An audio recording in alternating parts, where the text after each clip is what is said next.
एक घने जंगल में एक नरम मिलाम खरगोश और एक प्यारी बिल्ली साथ रहते थे। दोनों बेहतरीन दोस्त थे और वे वक्त साथ खेलते, खाते और मजे करते थे।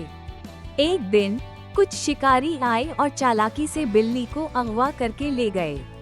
खरगोश ने देखा तो बहुत घबरा गया, लेकिन उसने हार नहीं मानी।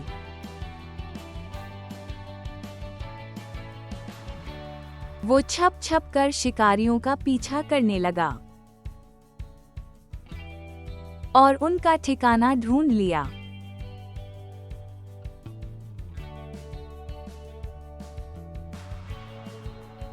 रात को जब शिकारी सो गए,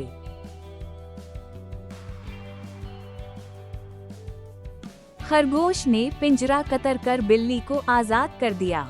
बिल्ली ने खुश होकर खरगोश को जोर से गले लगा लिया।